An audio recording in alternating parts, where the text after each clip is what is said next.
Bonjour à toutes et à tous, j'espère que vous allez bien. Bienvenue sur la nouvelle chaîne de Prépa-Bac en ligne. Et si vous êtes nouveau, n'hésitez pas à vous abonner parce que c'est ici que nous traitons les vrais exercices. Si vous avez des soucis, venez chercher les exercices sur cette page et c'est sûr que vous allez trouver les explications nécessaires qu'il vous faut pour avancer. Pour commencer, je suis M. Sadia, organisateur de Prépa-Bac en ligne. Sans plus tarder, voici ce sujet de dissertation philosophique que nous allons expliquer ensemble. Nous allons le traiter. Vous devez vivre cette expérience. Faites une rédaction complète du sujet suivant. Obéir, est-ce renoncer à sa liberté? Tout d'abord, lorsque vous êtes en face d'un sujet de dissertation philosophique, il faut faire une belle étude parcellaire. Et cette étude parcellaire consiste à définir d'abord les mots dans le contexte. Pourquoi dans le contexte? Parce qu'un mot peut avoir plusieurs sens selon le contexte dans lequel il est employé. Le premier mot, c'est-à-dire quoi? Le mot dont la définition est nécessaire pour bien comprendre ce sujet. Nous avons d'abord obéir. Obéir, c'est quoi? C'est se soumettre à une volonté autre que la sienne. Voilà, c'est ce que ça signifie. Renoncer à sa liberté, ça veut dire abandonner sa capacité d'agir sans contrainte. C'est-à-dire que le fait d'agir librement, être autonome, tout ça, c'est ce que ça signifie. Comme proposition de reformulation, on peut dire se soumettre à une volonté autre que la sienne. Est-ce abandonner sa capacité à agir sans contrainte? Ou bien, obéir signifie-t-il nécessairement perdre sa liberté? Ici, vous pouvez proposer d'autres reformulations en commentaire. Et aussi, on va voir s'il y a des difficultés, on va essayer de les résoudre. Comme problème, en fait, comment est-ce qu'on fait pour trouver le problème? Voici l'un des secrets. Vous vous dites, si on me pose, ou bien autrement dit, je reformule, c'est quelle question on peut me poser et puis moi je peux répondre en disant, selon moi, obéir, c'est renoncer automatiquement à sa liberté. C'est-à-dire, c'est pas sous forme de question, hein. Obéir, c'est renoncer à sa liberté. Donc, la question qu'on peut se poser, on pouvait dire par exemple, peut-on être libre tout en obéissant?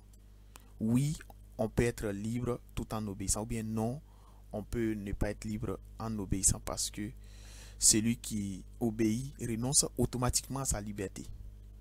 Ou bien aussi, bon, quelqu'un d'autre pouvait poser la question qui est aussi acceptable. Est-il possible de concilier obéissance et la liberté? Voilà, c'était aussi possible. Aspect 1, en quoi l'obéissance nous prive-t-elle de notre autonomie?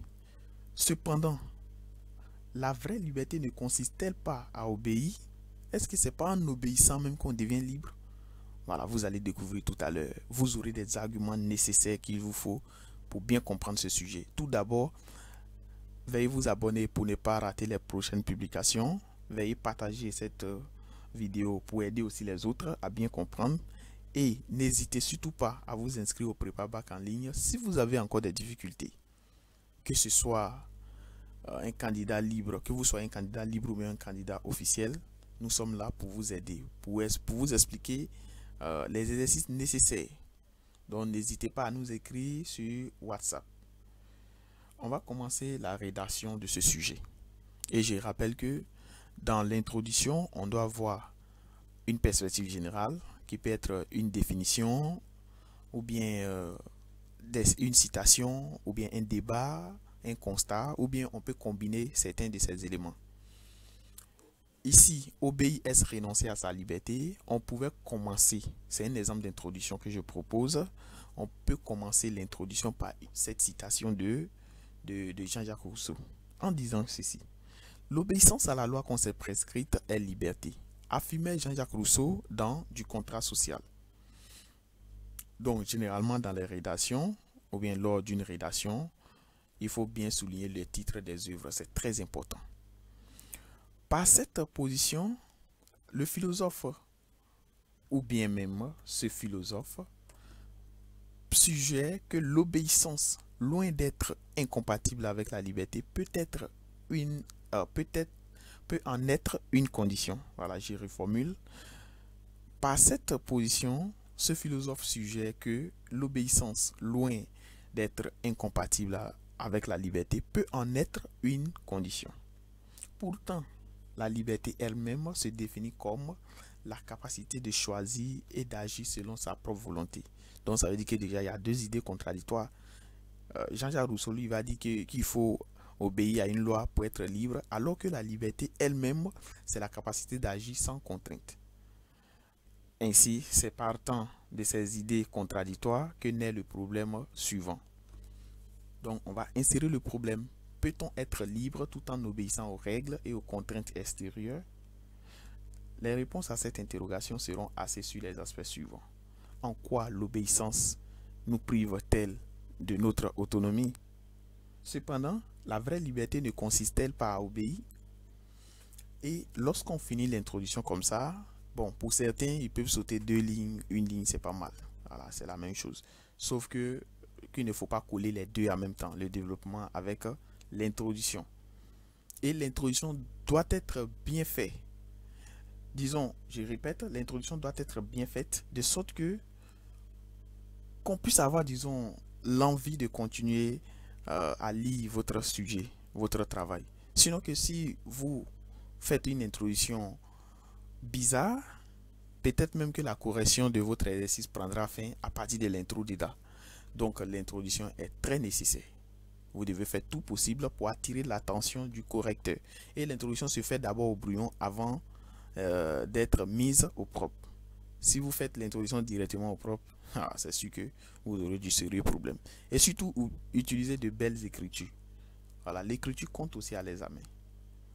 Si vous avez de belles idées alors que les écritures, on n'arrive pas à les décrypter, c'est qu'il y a problème déjà. À première vue, toute forme d'obéissance semble incompatible avec l'idée même de liberté, en ce qu'elle implique une soumission à une autorité extérieure et une limitation de la volonté individuelle. On va donner les arguments pourquoi.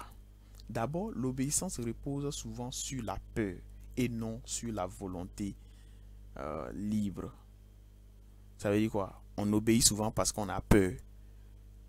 On a peur des punitions, on a peur d'être exclu, etc.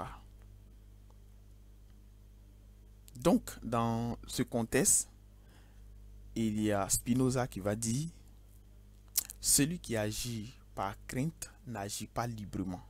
Donc, selon lui, la liberté réside dans l'action guidée par la raison et non par les pressions comme la peur.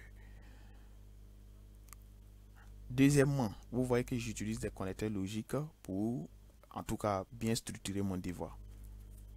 Deuxièmement, l'obéissance peut devenir une forme d'aliénation morale ou intellectuelle.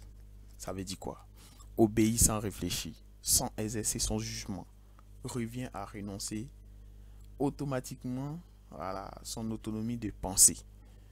C'est ce qui, c'est ce que montre l'histoire où l'obéissance aveugle a souvent conduit à des actes immoraux.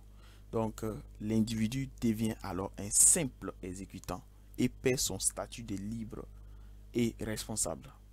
Donc, Arendt soutient cela dans Heinemann à Jérusalem en disant ceci: le mal est ce que fait l'homme sans y penser. Donc, pour lui, le fonctionnaire nazi Heinemann obéissait simplement aux ordres.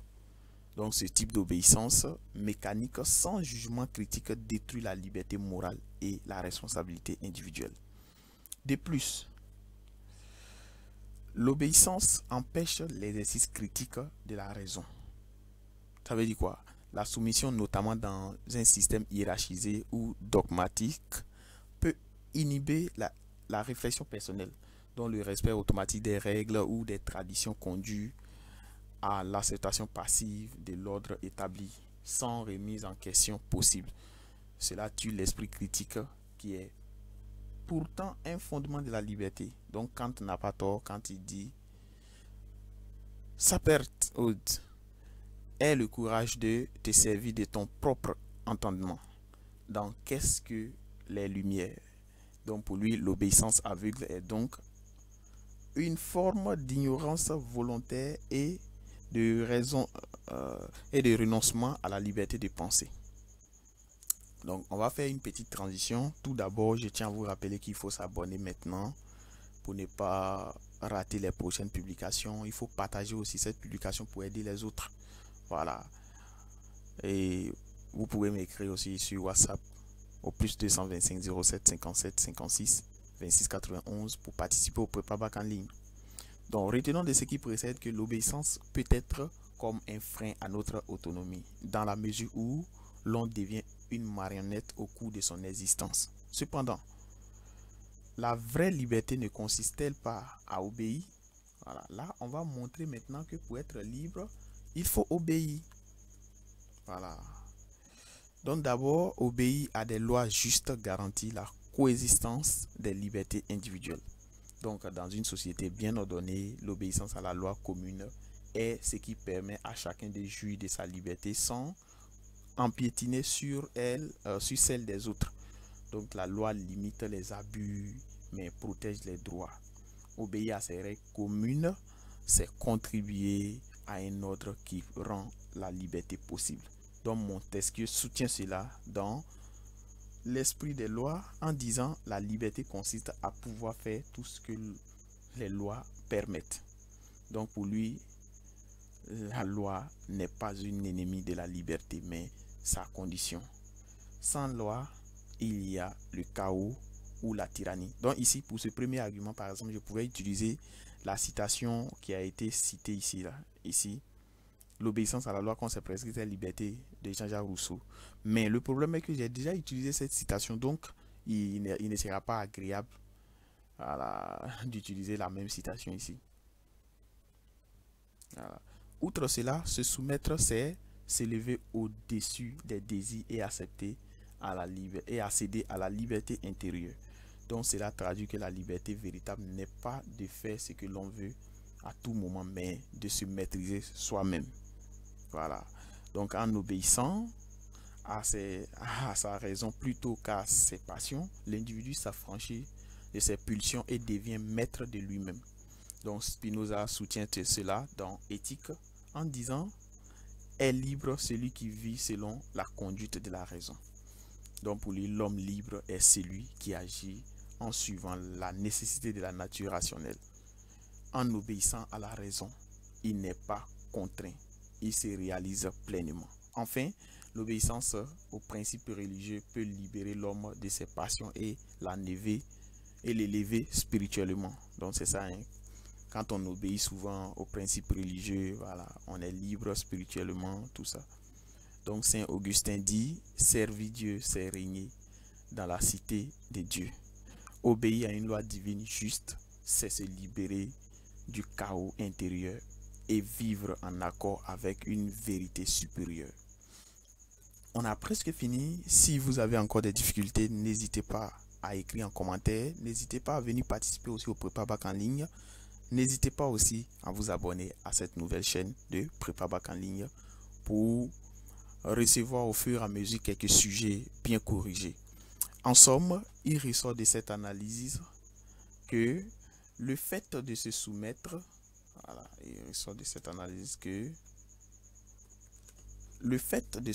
à une règle autre que la sienne est un obstacle à la liberté humaine dans la mesure où cette obéissance ne dépend pas souvent de notre propre volonté. Par contre, il est très important de respecter certains principes de la vie tels que